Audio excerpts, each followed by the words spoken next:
Good evening, and welcome to Riderpiece Theater. Me, Alistair Dayhawk, and tonight, me proud to present Kamen Rider Geats, episode 33, The Dawn of a New Era. This episode pretty much is the aftermath of what happened last week. A week has passed. Keiwa and Ace are still missing. Niram is still missing as well. Um, Michinaga is the big dog on campus. Chirami has sent his chosen to defeat Michinaga with no avail, unfortunately. And he's resort to begging Jean and Kermit the Frog to help deal with the Michinaga problem. But at the end, they got creamed. Neon is living the happy life. Unfortunately, due to Azu 2.0, she is forced back into the chaos. And she's been offered to leave and go to the future with Kiru. And then through the power of prayer, Tsumuri instantly unlocked the secret power which caused Ace to come back. However, instead of pointing the gun towards Michinaga, he turns his gun towards Chirami and the DGP. And we know the reason why. And that's it. To sum it up, that's it.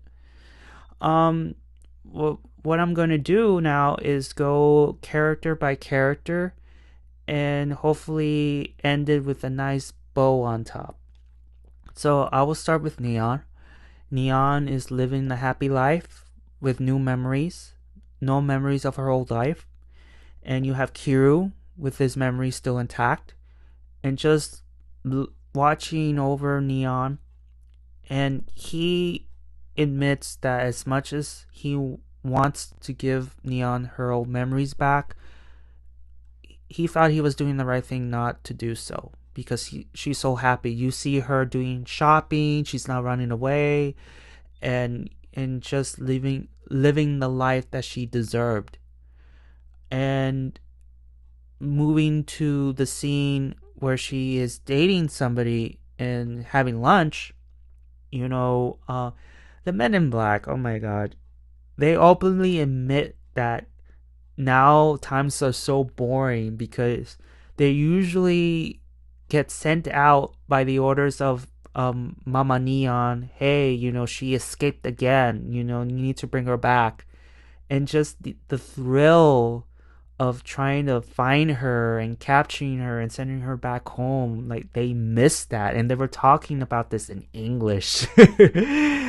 And unfortunately for them, we will never gonna see them again until the very end, because Tsumuri gave them their ID cores, and unfortunately they are beaten. Michinaga destroyed their ID cores, and we see them disappear. And Neon got her box, and she opened it, and she was about to touch it. But then, Michinaga stopped her by saying, I wouldn't touch that if I were you, because if you do, then I'll be coming after you. So instead of leaving with the box, she just ran off without the box. But then she encountered Azu 2.0 with the ID core and the driver intact, and she forcefully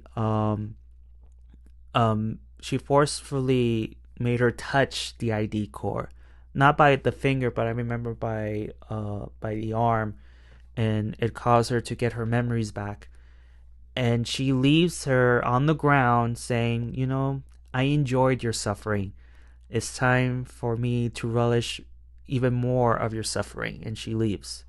Kiru arrives too late, and this is where Neon just gives him the finger. Like, dude, why didn't you do anything? Like, I wanted my memories back. Why didn't you do it? And he's like, I thought I was doing the right thing. You look so happy. Why would I take that away from you? And Neon was like, it was not me. It was not myself. I would rather just be myself and suffer and just than just being someone that I'm not. Don't do that again. And this is where Kiru offers her, you could say, a way out. Um, he offers her, hey, there is a way that you can live out your life. Why not just go into the future with me and stay there? You could live in the future. And that's where her scenes end. And then we lead to, let's move to Tsumuri and Chirami. So we're in the waiting lounge, and Tsumuri is feeling helpless. She doesn't know what to do overall in general, because again, the producer is gone, their top player is gone, their second top player is gone. You have Chirami, and that's a loss in and of itself. And Chirami was like, okay, the world has been remade. We still have to do business as usual. So I have these ID cores so you could give them to the chosen. Go do your job. Obviously, Tsumuri didn't want to do it. She didn't want to do it because she knows that if she were to give out the boxes to the chosen, she's leading them to slaughter because Michinaga will hunt them down. He's too powerful right now. But it doesn't really hit Chirami because Chirami right now, he's acting selfish here. Because all that he's thinking about are the ratings, his audience being entertained, getting his vision driver back, and just overall getting the DGP back into business. That's all he cares about right now. I mean, we could always get more. And Tsumuri is like, what the hell is wrong with you? You're not even human, dude. But she reluctantly does her job, which leads to, again, the scene with the men in black with the two boxes. And you can tell she doesn't want to give those boxes. She's not her usual happy self. And she just gives them the boxes, almost like she was shoving the boxes to them. She leaves. She goes to the dining room where Neon was having her date, gives her box. And again, she's like, she doesn't want to do it because she knows she's signing their own death warrant because Michinaga is out there. But she's forcefully has to do her job, and she just leaves that box on her table and she leaves. And then as she is witnessing the slaughter of these riders, she's just feeling helpless. She doesn't know what to do, and which leads to Chirami, getting the rest of the ID cores, and one of them is Ace's ID core. And Chirami was like staring at it, our main star is gone, and he ends up tossing it, and Tsumuri picks it up, and then this is where Chirami had this idea. Mind you, Tsumuri still has the ID core. So we get to the Temple of Desire, and this is where Chirami is on his knees begging Jean and Kermit the Frog to do something about the Bufa problem. And this is where we get to see the change in Jean, because in this scene where Chirami needs help, can you help us? Jean was like, sure, you can have my help, yes. And Kermit the Frog was like, wait a minute, this is not you, Jean. You changed, because the old Jean would never do this. You normally discard your rider and move on to the next one. But Jean said, like, it was thanks to Ace. He made me change my ways. I changed. And, I will do anything for this man, And, he ends it with, like, I know you miss Keiwa. I know you want him back. And he, in his own way, like, he didn't openly admit that he missed Keiwa, but he confirms that he does. And by the end, he disappears before saying, I will do things my way. So sounds like he's gonna do something that he may not like. So he's gonna do. He's gonna make a deal with the devil, and there's a picture, with him and Azu 2.0. So yeah, he's about to make a deal with the devil here to bring back Keiwa. So he disappears, which leads to Michinaga appearing before Chirami, Jean, and Tsumuri. And I will stop there and move on to the battle scene where Michinaga beats Jean already, and Michinaga is having a little bit of a talk with Chirami while kicking his ass. And Chirami was again showed his cards of the type of person he is. He views the people of this era as tools for entertainment again, and just really straightened his Michinaga's point as to why the DGP needs to leave. Because of them, this whole shit show happened. My best friend is gone because of you guys. Because you jingle those keys, offering them the world, and put them in these dangerous situations where chances are they probably cannot make it to the other side. Just in war, like, you never know with war, like, am I gonna make it back alive after this war? No, because if you do, you will not be the same. And then I will stop here and I'll go to Michinaga. Michinaga is now the top dog, and he is talking with Azu 2.0, and she brought out a good response, because as she was giving the box to Michinaga before he left, she mentions, like, you do realize that you're starting to become the writers that you hated. You're becoming the monster that you deemed the other writers were. And Michinaga's like, yeah, so so and then he does his thing. He beats up the Men in Black, destroy their ID cores, tells Neon to don't touch the ID core or else I will come after you.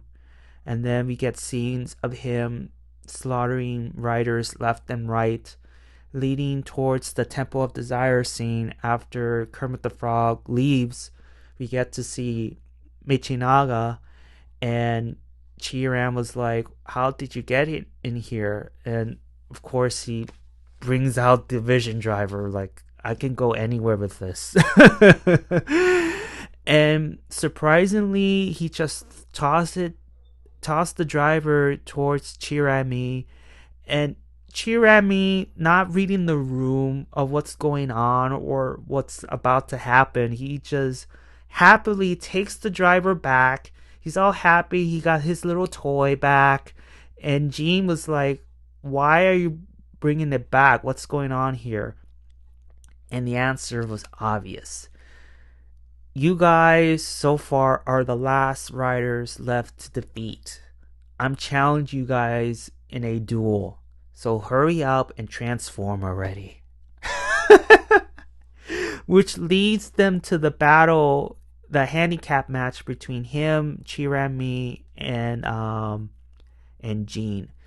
And in the past, he had a terrible time defeating Jean, but now that he is strong now, he easily wiped out Jean. He's out of commission. And this is where we get the mini fight between the Disgrace Game Master versus Michinaga. And this is where Michinaga explains, okay, well, before I get any further, Chirami, in his wisdom, decides to weasel his way out of it now that Gene is out of the picture. Hey, I'm willing to give you anything you want, just spare me. And Michinaga's like, dude, I have everything that I want. You have nothing to offer. But to humor you, there is something left that I still want. And he wants to destroy the DGP. He wants them gone. And he explains to him as he was continuing beating his ass is that the reason why I want you guys gone is because you guys started this whole chaos. You guys killed my best friend. Not only that, you sacrifice your contestants, your riders, and also victims who unfortunately got killed by the squids, and use their souls, their lost happiness to fuel not only to remake the world, but also fuel the winner in for their wishes to make them happy, well, happier. And once the world gets remade in their own image, the fallen victims don't come back. They're gone forever. And that's all because of you, the people who worked in the DGP. You guys are the equivalent of the elite Roman Empire, the ones that give the thumbs up and the thumbs down to. You're the ones who made the Hunger Games. You're the elitists who sponsor the Hunger Games.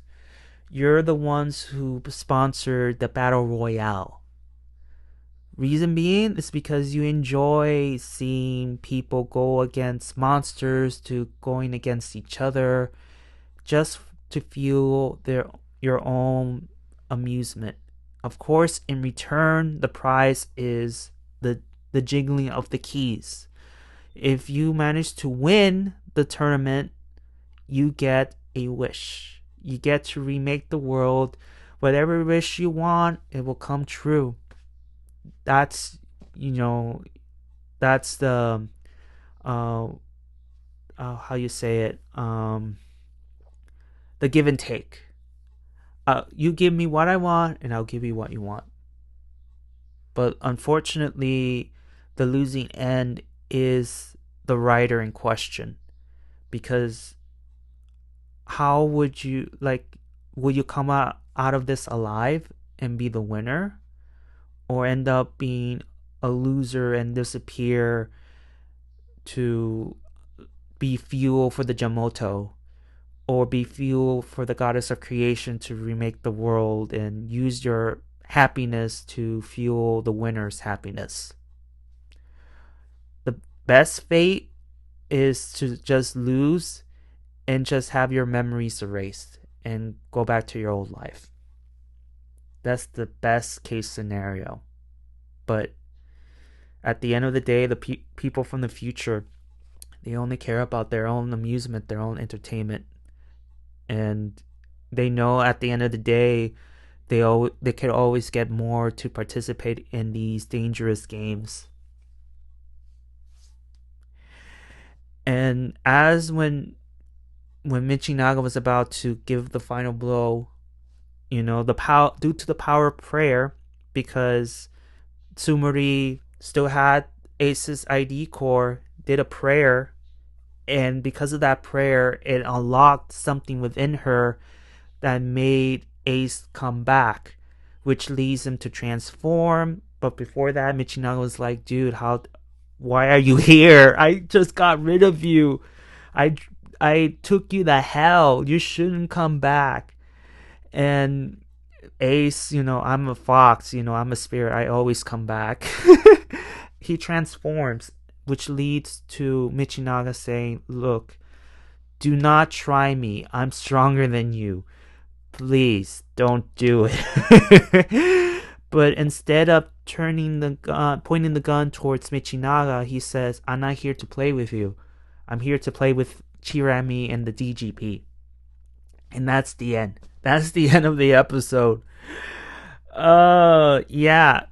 Is he a villain now? No, because he wants to rescue his mom from bondage, okay?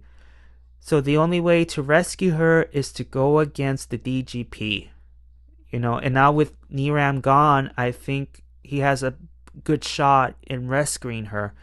But to turn her back, that's gonna be a different problem. It's like we'll cross that bridge once we come to it. But before this episode ends, however, again, I'm jumping ahead of myself here. We have the masked man with the red robes, watching this unfold, and he's like, you finally awakened, Tsumuri. So he obviously knows something about her that we don't know yet. So I don't have a theory of what it is yet. So maybe in the next episode or two, maybe I will come up with the theory of what it is. But for right now, I don't have a theory about her secret power. So obviously the masked man in red knows something. And yeah, that's the end. So hopefully this video is short and sweet, but if not, I'm sorry. I try my best. So thank you so much for listening. Please give a like if you like it. Please subscribe. And if you didn't like it, that's fine. If you managed to listen to the very end, thank you so much. Please write in the comments below. Did I miss something? Because even though I have my notes in front of me, I tend to miss some important things. Tell me if you like it, if you dislike it. If you dislike the episode, what would you do to change it if you were the writer? Other than that, I already said that. That's it. Thank you so much for listening, and I'll see you all on the other side of Oblivion. Johnny!